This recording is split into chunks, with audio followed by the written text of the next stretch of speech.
Today, Florida Governor Ron DeSantis said he wants to fight the invasive snake that's eating its way through the Everglades. Pythons are not native to the area, and they are disturbing our ecosystem and threatening biodiversity. Footage from Florida's swamps just revealed an aftermath that nobody saw coming. A trail camera buried deep in the Big Cypress National Preserve recorded for 6 straight weeks across one of the most python-infested corridors in South Florida. When Dr. Michael Kirkland, a wildlife biologist with the United States Geological Survey, finally pulled the memory card, what he found made him call an emergency meeting with his entire team that same night. Now, scientists have discovered a new problem. The python actually carries a parasite that also destroys native wildlife. The camera was supposed to capture pythons. Instead, it captured their destruction. A native bobcat, barely 25 pounds, dragging the headless carcass of a 50-pound Burmese python through the mud. But that wasn't what shook Kirkland to his core. In the background, 3 emaciated pygmy rattlesnakes lay motionless, their mouths hanging open with something white and alive crawling out of their throats. The pythons started this war, but something else is finishing it. And what the rest of that footage revealed is far worse than anyone imagined. How paradise became a graveyard. You already know part of this story.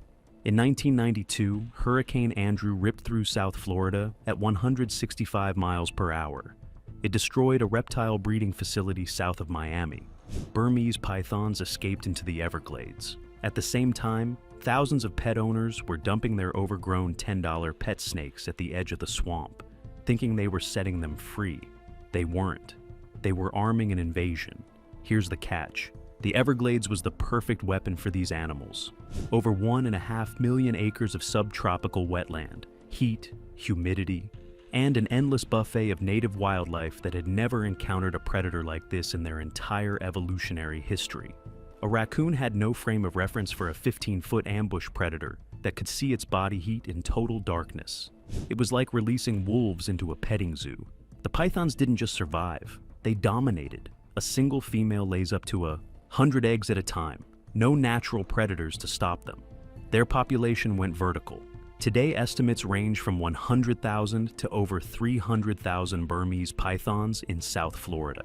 And the damage they've done sounds like fiction. Dr. Frank Mazzotti, a wildlife ecology professor at the University of Florida who has studied the Everglades for over 30 years, published a landmark study that made him physically sick to present. In the hardest hit areas, raccoon populations dropped 99.3%, opossums crashed 98.9%, bobcats fell 87%, not 10%, 99%, erased. And get this. The most haunting part isn't the numbers, it's the silence. Mazzotti told colleagues that the Everglades used to be so alive that you couldn't drive 100 yards without stopping for wildlife. Raccoons darting across the road, rabbits freezing in the headlights, marsh rabbits, cotton rats, opossums, all of them everywhere, all the time. Now, his team drives for miles through the same corridors and sees absolutely nothing. No movement, no sound, just stillness. He described pulling over one evening at a spot where he'd counted dozens of mammals 10 years earlier, stepping out of the truck and hearing nothing but the wind through the sawgrass. The small mammals that form the foundation of the entire food web have been vacuumed up. An ecosystem worth over $31 billion a year, one that provided flood protection and clean drinking water for millions of people across South Florida, was being eaten alive from the inside. And the worst part? Most of America had no idea it was even happening. If this story is already gripping you, hit that subscribe button now, because what comes next is the part that nobody is talking about, and it is far worse than the pythons. Hunting ghosts in the grass. Florida's first response to the python crisis looked like a reality TV show because, honestly, it basically was one. They launched the Florida Python Challenge, cash prizes, public volunteers, hundreds of people wading into the swamp with hooks and headlamps. By 2024, they pulled out 195 pythons. The headlines were dramatic, but here's the deal. Do the math. If the real population is 300,000 snakes, removing 195 is like scooping a cup of water out of the Atlantic and calling it a victory. The pythons were outbreeding every removal effort by orders of magnitude, so the state escalated. They hired elite full-time hunters, professionals paid hourly to patrol the levees day and night. Since 2017, these contractors have eliminated over 23,000 pythons.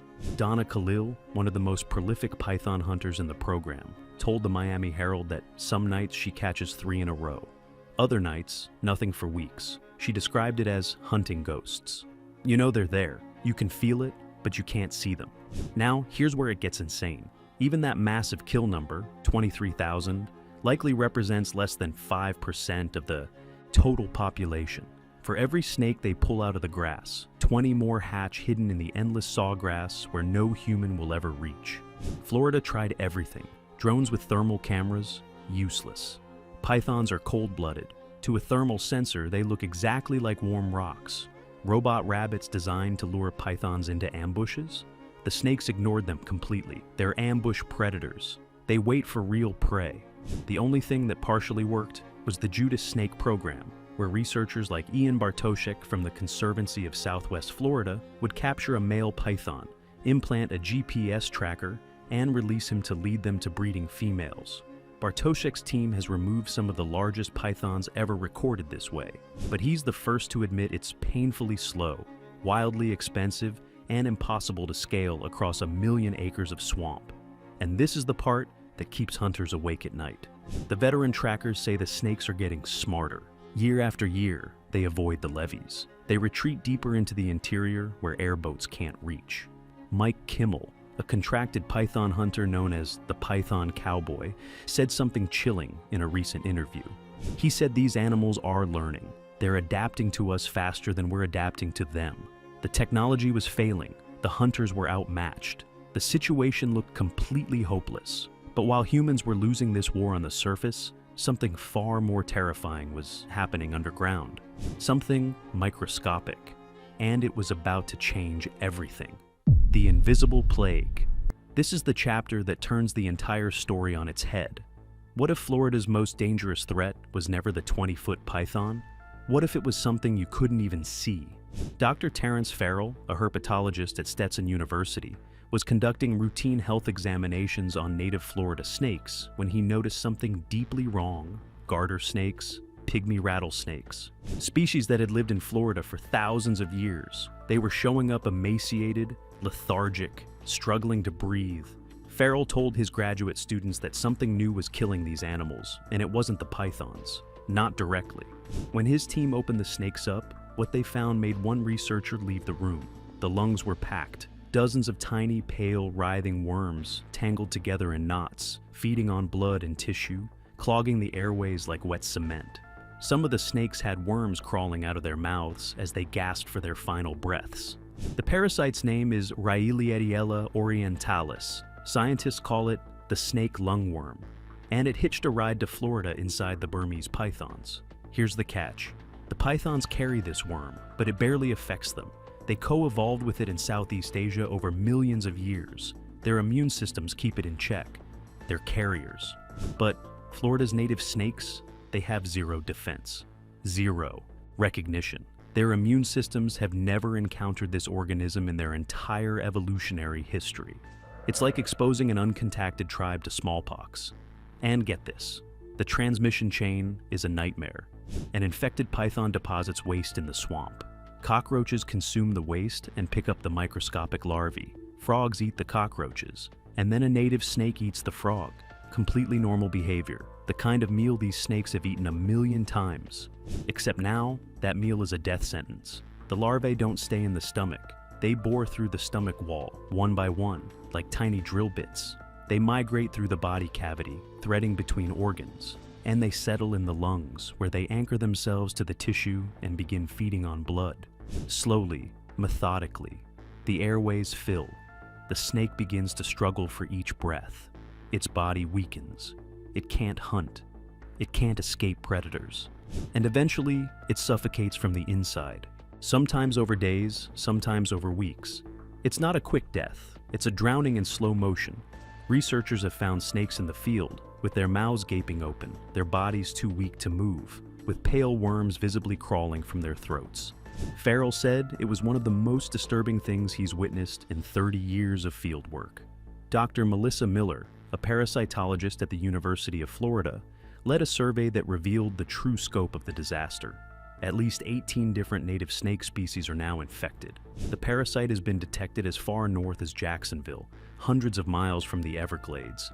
And here's the finding that Miller said made her go cold. The lungworm no longer needs the python. It has jumped hosts. It is now cycling from native snake to native snake entirely on its own, through the cockroach frog pathway without any Burmese python involvement at all. Even if every single python in Florida vanished tomorrow morning, the plague would stay. It's self-sustaining now.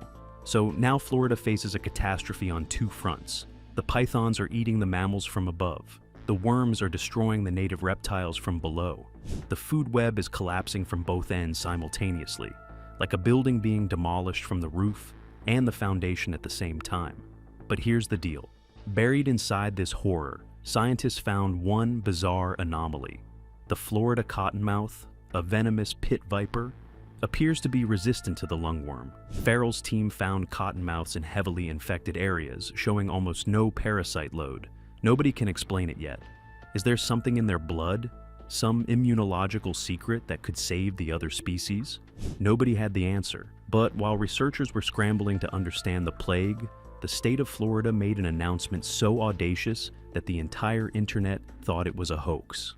The Emperor returns. Officials announced they were going to release hundreds of snakes into the wild, on purpose. The backlash was nuclear. Social media erupted. Doesn't Florida have enough snakes? But here's what nobody bothered to read past the headline. The snake they were releasing was the eastern indigo. And it wasn't an invader. It was the rightful king of the Florida forest, coming home. Picture this animal, 9 feet long, the longest native snake in North America. Scales like liquid obsidian, iridescent blue-black, shimmering in the sunlight like they were forged from dark metal. When you see one in person, you stop breathing for a second. It is stunningly, dangerously beautiful. But its beauty isn't the point. Its appetite is. The eastern indigo eats other snakes, all of them. And it is completely immune to the venom of every pit viper in North America. Rattlesnakes, cottonmouths, copperheads. The indigo devours them all without flinching. It doesn't constrict, it pins them down with devastatingly powerful jaws and swallows them alive, head first, while they're still thrashing. Dr. Dirk Stevenson, a herpetologist with the Orian Society, who has spent his career studying this species, calls it the emperor of the forest floor. Nothing challenges it. But the emperor's kingdom had crumbled. The eastern indigo depends on gopher tortoise burrows for shelter. As Florida's development boom paved over native habitat, the tortoises disappeared and the indigos vanished with them. By 1978, they were completely gone from North Florida, functionally extinct across half the state. Now, here's where it gets insane. The release wasn't some reckless Hail Mary. It was a meticulously planned restoration project decades in the making. The Orian Society and conservation partners had been breeding indigos in captivity for years. They rebuilt longleaf pine forests. They restored gopher tortoise colonies. And when everything was finally in place, they began releasing captive-bred indigos into the Apalachicola bluffs and ravines. Preserve. Everyone held their breath. Would they survive in the wild? Would they hunt? Would they find tortoise burrows? Would they breed? For months, the cameras recorded nothing definitive. The team checked the footage every week, hoping for a sign. And then, in late 2023, a trail camera deep in the preserve captured footage that made Stevenson's entire team erupt. 2 tiny indigo hatchlings, jet black and perfect, no longer than a pencil, emerging from a gopher tortoise burrow into the morning light. These weren't released snakes. Nobody had put them there. These were wild-born babies, conceived, incubated, and hatched entirely in the wild. For the first time in over 50 years, the emperor was reproducing on its own soil in North Florida. Stevenson said he watched the footage 11 times before he let himself believe it. The plan was working. But while the king was rebuilding its dynasty in the north, something equally stunning and far more violent was happening in the southern swamps. And it involved an animal nobody expected: the collision course. Remember that footage Dr. Kirkland pulled from the trail camera in Big Cypress? The one that started this whole story? That bobcat dragging a headless python through the mud wasn't an accident. It wasn't a fluke, it was a signal. For 20 straight years, the Burmese python had been the undisputed, unchallenged apex predator of the Everglades. Nothing touched them. Nothing even tried to fight back. The native animals were just prey waiting to be consumed. But that footage showed something had changed. A 25-pound bobcat had stalked, ambushed, and killed a python twice its size. It had targeted the head, the snake's most vulnerable point, and it had won. And get this, it wasn't an isolated event. Across South Florida, reports started flooding in from different research teams and wildlife agencies. Alligators were being caught on camera, ambushing smaller pythons in the shallows, clamping down, and death rolling them the same way they would a deer. In the 10,000 Islands region, a 12-foot alligator was photographed with a partially consumed python hanging from its jaws. Even the critically endangered Florida panther, one of the rarest large mammals on the entire continent with fewer than 200 individuals left in the wild, was documented taking down pythons. Trail camera footage showed a panther stalking a python for nearly 20 minutes before launching an attack from a palmetto thicket. Ian Easterling, a wildlife technician with the National Park Service stationed in the Everglades, told colleagues that the native predators were doing something nobody had predicted. They were learning, adapting, figuring out the invaders' weak spots in real time. The pythons had been treated as invincible for 2 decades, but they're not. They're vulnerable during digestion. They're sluggish in cooler temperatures, and their heads, despite being attached to a body that can crush a deer, are surprisingly fragile to a predator that knows exactly where to strike. One wildlife biologist with the Florida Fish and Wildlife Conservation Commission described it as a score for the home team, but nobody was ready to celebrate. A few bobcats and panthers cannot undo 20 years of ecological devastation. The pythons still outnumber native predators by a staggering margin. Most of the mammal species they wiped out are not coming back anytime soon. But here's the deal. The dynamic has fundamentally shifted. This is no longer a one-sided massacre. It is a war, a real war, with losses on both sides. And that war is about to enter its most volatile and unpredictable phase yet. Here's why. The eastern indigo snakes are expanding their territory south from the release sites in North Florida. Every single breeding season, their range pushes farther. Meanwhile, the Burmese pythons continue spreading north, expanding out of the Everglades into new territory, driven by will meat.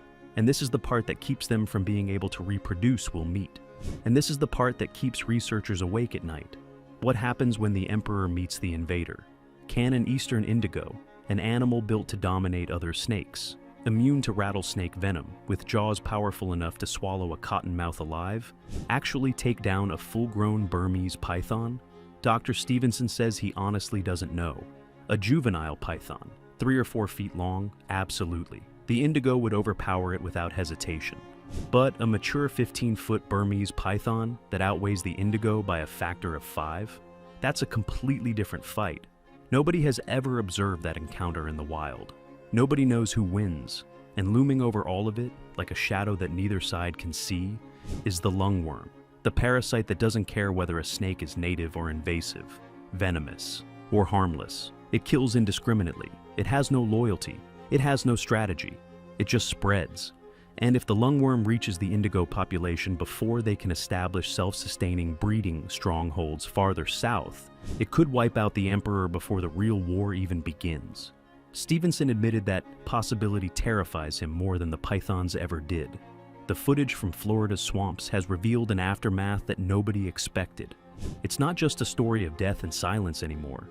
It's a story of an ecosystem refusing to die. The bobcats are fighting back. The king has returned. And a microscopic parasite is quietly rewriting the rules for every species in the swamp, predator and prey alike. We spent years and millions of dollars searching for a high-tech solution. Drones, robots, thermal cameras. None of it worked, but the real answer was hiding in plain sight the entire time. In the shimmering black scales of a native snake, in the claws of a 25-pound bobcat that shouldn't have been able to kill anything twice its size, in the raw, stubborn, violent refusal of a broken ecosystem to simply lie down and disappear. The battle for the Everglades is entering its most dangerous chapter yet. And right now, at this very moment, Three forces are converging on the same stretch of swamp: the invader, the emperor, and the plague. Only one of them can win. Or maybe none of them do. Maybe the swamp itself gets the final say. So, who do you think it's going to be? Will the indigo snake save Florida? Will the native predators finally turn the tide?